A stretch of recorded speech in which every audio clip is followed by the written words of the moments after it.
Good evening and welcome to all of you. In today's class, I'm going to explain 25 common errors from DGP English Improvement course. I have already explained 75 questions of exercise 3, and in today's class, I'm going to explain questions from 76 to 100. So let's get started. Question number 76 is, I know that place as I'm a student there for years. पहले के videos में कई बार यह चर्चा हो चुकी है कि किसी सेंटेंस के अंत में सिंस या फॉर के बाद टाइम दिया हुआ हो तो उसमें यूज होने वाला टेंस प्रेजेंट परफेक्ट कंटिन्यूअस होता है, इसलिए यहाँ एम के जगह पर हम हैव बीन का यूज करेंगे। आंसर होगा C. Question number 77, the train had started as soon as I reached the station. Important rule है ग्रामर का, यदि पास्ट टेंस के दो क्लॉज एज सून एज से जुड़े हों तो दोनों क्लॉज को सिंपल पास्ट टेंस में रखा जाता है, न कि पास्ट परफेक्ट या पास्ट कंटिन्यूअस में। एज सून एज के बाद यहां आप V2 यानी सिंपल पास्ट टेंस देख रहे हैं, लेकिन इसके पहले हैड V3 है। हैड यहां सुपरफ्लूअस है, हैड को हटा देने से यह सेंटेंस सिंपल पास्ट में हो जाएगा और करेक्ट हो जाएगा। Question number 78, if you will come to my place I shall accompany you to the picture. accompany means होता है साथ जाना या साथ देना।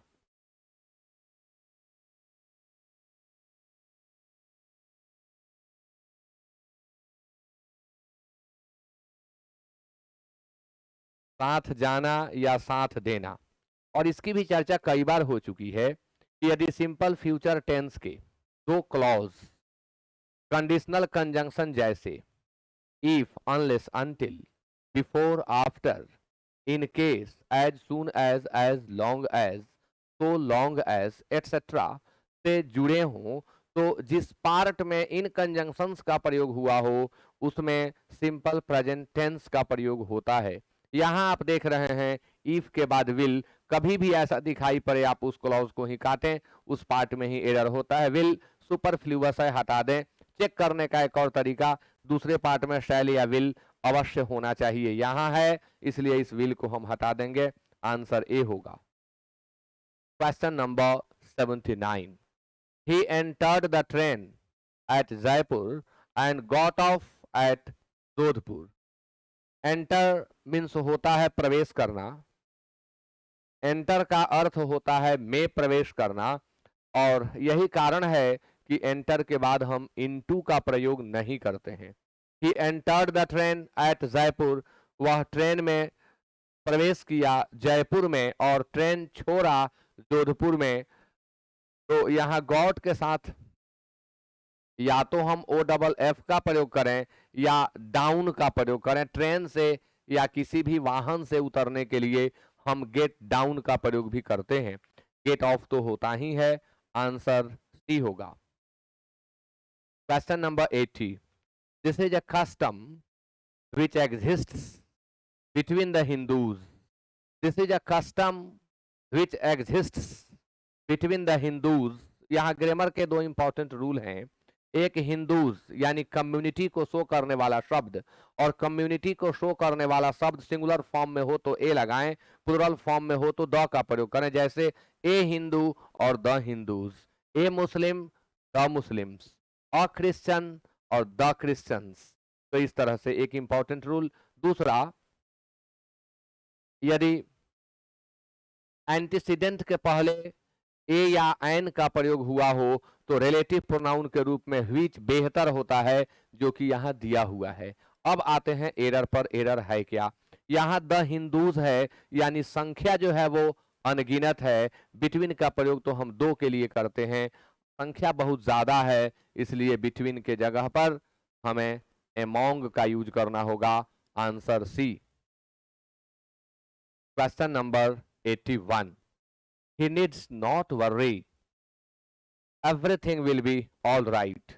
he needs not worry, आप जानते हैं कि नीड और डेयर ये दो वर्ब जो मार्जिनल मॉडल ऑक्सिलरी वर्ब के अंतर्गत आते हैं, नीड और डेयर, ये दोनों प्रिंसिपल वर्ब और ऑक्सिलरी वर्ब दोनों का काम करते हैं। और रूल के अनुसार जब नीड और डेयर का प्रयोग ऑक्सिलरी वर्ब के रूप में होता है तब इनके साथ एस का प्रयोग नहीं होता है और इनके बाद में टू का प्रयोग नहीं होता है। यहां देखें नॉट लगा हुआ है, नॉट सिद्ध कर रहा है कि यह नीड्स ऑक्सिलरी वर्ब है, जो कि गलत है, नीड होना चाहिए।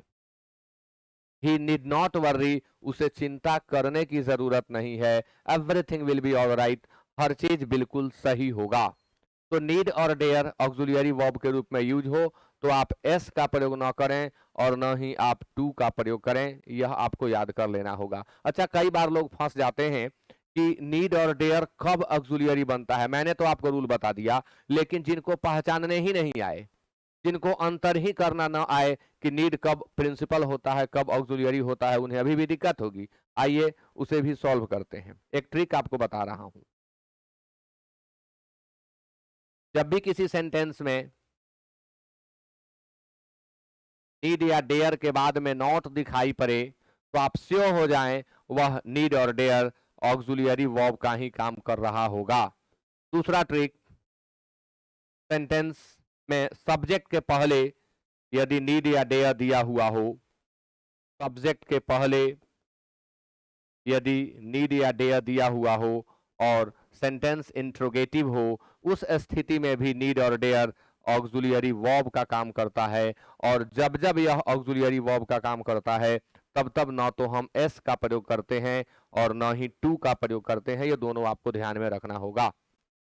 एक प्रश्न यहां मिला कि नीड के बाद नॉट है और एस लगा हुआ है, यानी गलत है। नीड लिखेंगे, 81 का आंसर ए होगा। आगे बढ़ते हैं। Question number 82।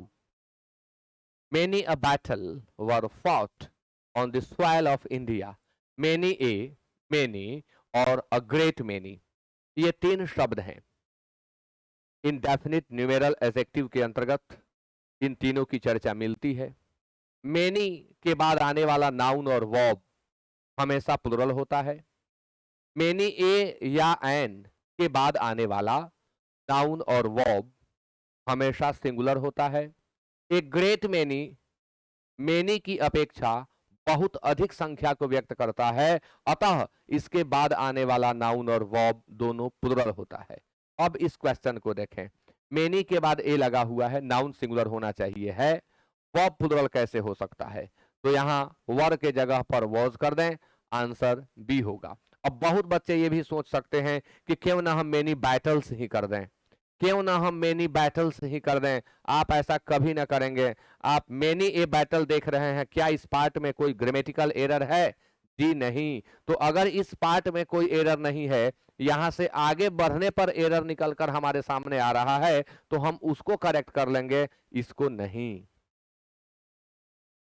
Question number 83। I am too glad to see you. T double O का यूज करते समय आपको कुछ ध्यान देना चाहिए। टी डबल ओ अपने आप में नेगेटिव होता है। यह एडवर्ब ऑफ क्वांटिटी के अंतर्गत आता है। एडवर्ब ऑफ डिग्री भी इसे कहते हैं। T double O emphatic adverb का भी काम करता है, जोरदार बनाने का भी काम करता है। भी के अर्थ में भी हम इसका प्रयोग करते हैं। बहुत अधिक, आवश्यकता से अधिक के अर्थ में भी हम इसका प्रयोग करते हैं। टी डबल ओ के बाद हमेशा अनप्लीजेंट एडजेक्टिव का प्रयोग आप करें। Unpleasant adjective, adjective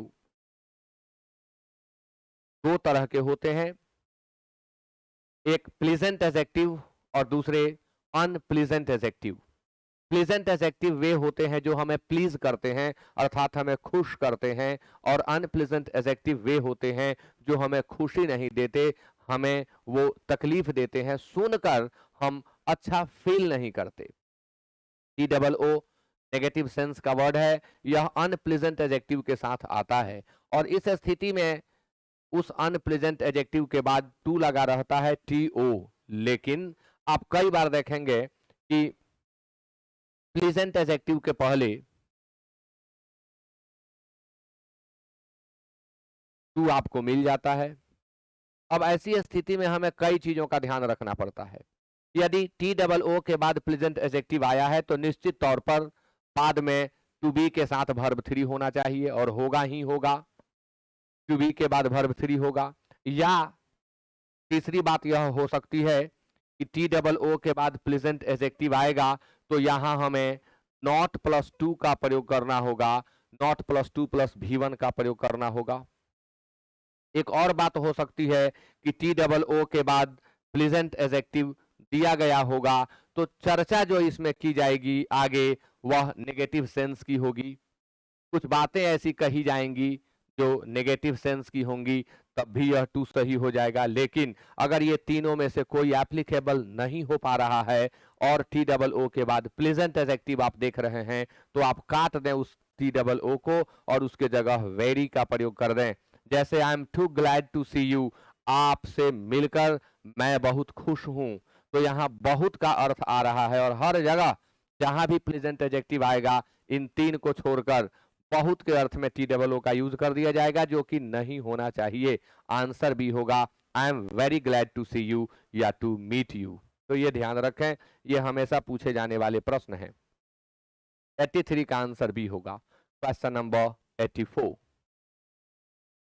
The power and influence of Mahatma Gandhi were used in the service of the poor. Mahatma Gandhi के पावर और उनके इन्फ्लुएंस को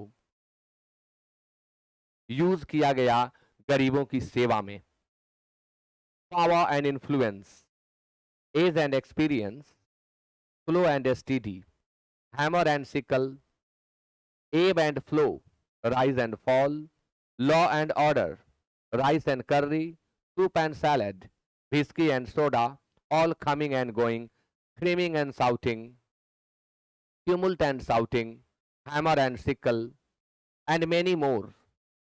ये एंड से तो जुड़े होते हैं बट सेम पर्पस को सर्व करते हैं, और रूल के मुताबिक जब दो सिंगुलर सब्जेक्ट एंड से जुड़े हों और दोनों सेम पर्पस को सर्व कर रहे हों तो वर्ब सिंगुलर यूज किया जाता है। जैसे आप ट्रूथ एंड ऑनेस्टी कहें, ट्रूथ जहां है वहां ऑनेस्टी है, और जहां ऑनेस्टी है वहां ट्रूथ है, यानी ये दोनों सेम पर्पस को सर्व कर रहे हैं, अतः इनके साथ वर्ब सिंगुलर होगा। सेम चीज पावर एंड इन्फ्लुएंस है, ये दोनों सेम पर्पस को सर्व कर रहे हैं, इसलिए वर्ब वर नहीं होगा, वर के जगह पर वॉज का यूज करना होगा। Answer B. Question number 85। The master as well as his servants were fast asleep. याद कर लें, fast asleep मीन्स होता है गहरी नींद में, in slumber.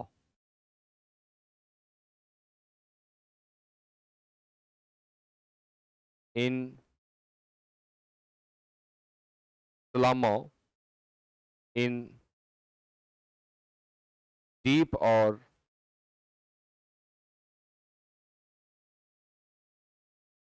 profound sleep. अब यहां आते हैं as well as। सिंटैक्स के रूल के अंतर्गत आपने यह पढ़ा है कि यदि दो subject as well as, including, excluding, like, unlike, not and not, but, except या किसी अन्य adverbial phrase, prepositional phrase etc से जुड़े हों तो वर्ब का प्रयोग इनके पहले आने वाले सब्जेक्ट के अनुसार किया जाता है। एज वेल एज के पहले द मास्टर है, इसलिए वर के जगह पर हम वॉज का यूज करेंगे और आंसर होगा सी। नेक्स्ट क्वेश्चन आपके सामने 86। I shall reach the station before the train arrives. Train के आने के पहले मैं स्टेशन पर पहुंच जाऊंगा। इसमें कोई एरर नहीं है। हाँ, एक अलग तरीका है कि ट्रेन के आने के पहले मैं स्टेशन पर पहुंच चुका रहूंगा।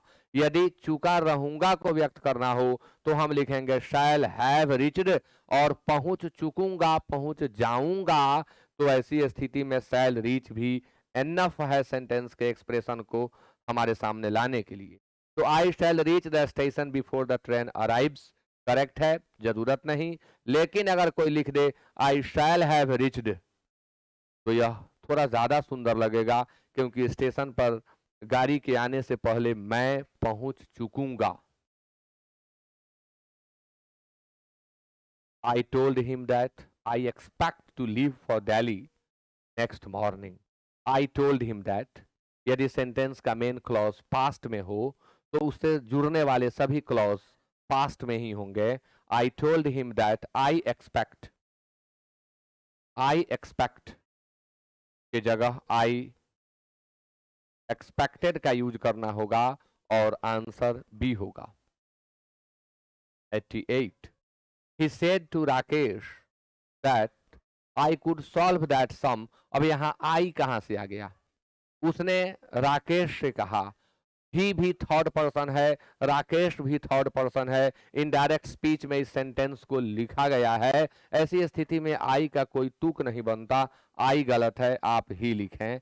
आंसर बी होगा. साधारण तौर पर इनडायरेक्ट स्पीच वाले वाक्यों में पर्सन से क्वेश्चन नहीं दिया जाता, लेकिन यहां दिया हुआ है. He would not have made that mistake if he would have consulted the dictionary. इसके पिछले वीडियो में ही, इसके पिछले क्लास में ही मैं डिटेल्ड चर्चा किया हूं. और आप अगर रेगुलर पाठक हैं, रेगुलर देख रहे हैं इन चीजों को, तो आप जानते हैं कि सेंटेंस के दोनों पार्ट में हम वुड हैव का यूज नहीं कर सकते. इन्हें हम sentences of hypothesis, sentences of supposition, sentences of unfulfilled wish और डिजायर कहते हैं. और जब एक पार्ट में वुड हैव हो तो इफ वाले पार्ट में हैड का यूज करना होता है. वुड हो तो इफ वाले पार्ट में वर या V2 का यूज करना होता है. दूसरे पार्ट को देख लिया जाए. ही वुड नॉट हैव है तो इफ वाले पार्ट में वुड हैव नहीं रहेगा. दूसरे पार्ट में जब सब्जेक्ट के बाद वुडंट हैव या वुड हैव हो तो इफ वाले पार्ट में आप हैड का यूज करें. आंसर होगा सी. 90. The choice is between a glorious death और a shameful life. विकल्प दो था, एक ग्लोरियस डेथ का और दूसरा शेमफुल लाइफ का. शेमफुल मीन्स शर्मनाक, ह्यूमिलिएटिंग. तो बिटवीन के साथ हम और का यूज नहीं करते हैं. आंसर सी होगा. बिटवीन के साथ एंड का, बोथ के साथ एंड का, ऑल्दो और दो के साथ येट का, आइदर के साथ और का, नाइदर के साथ नॉर का, नॉट ओनली के साथ बट ऑल्सो का, सो के साथ एज का, एज के साथ एज का, सच के साथ एज का, सच के साथ दैट का. ये कुछ पेयर्ड कंजंक्शंस हैं जिन्हें आपको याद करना चाहिए. 91. Mr. Thakur is very angry to withdraw the report. थोड़ी देर पहले मैं आपको बता रहा था, एंग्री नेगेटिव सेंस का एडजेक्टिव है, अनप्लीजेंट एडजेक्टिव है. और किसी अनप्लीजेंट एडजेक्टिव के बाद टू लगा हो तो उस अनप्लीजेंट एडजेक्टिव के पहले आप वेरी नहीं लगा सकते, आपको टू का प्रयोग करना होता है. और आंसर होगा बी. बहुत आसान है, अगर टेक्निक याद करें तो चीजें बहुत सरल हो जाती हैं आपके लिए. Question number 92. Comment whether charity is a solution to the problem of poverty or not. Comment करें कि चैरिटी समाधान है गरीबी की समस्या का या नहीं. तो कमेंट करें, आप ऐसे नहीं लिख सकते. कमेंट कमेंट के बाद अगर आप टॉपिक दे रहे हैं, जिस टॉपिक पर कमेंट करना है, तो कमेंट के साथ ऑन लगाना होगा. Comment on,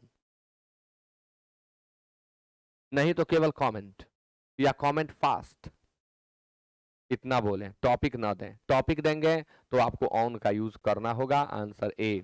93. The rich countries don't care about the poor. Care ध्यान रखना, परवाह करना, चिंता करना.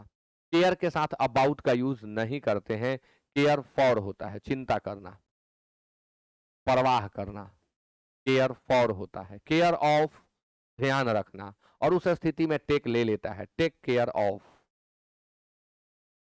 94. Many farmers are leaving the land for working in industries.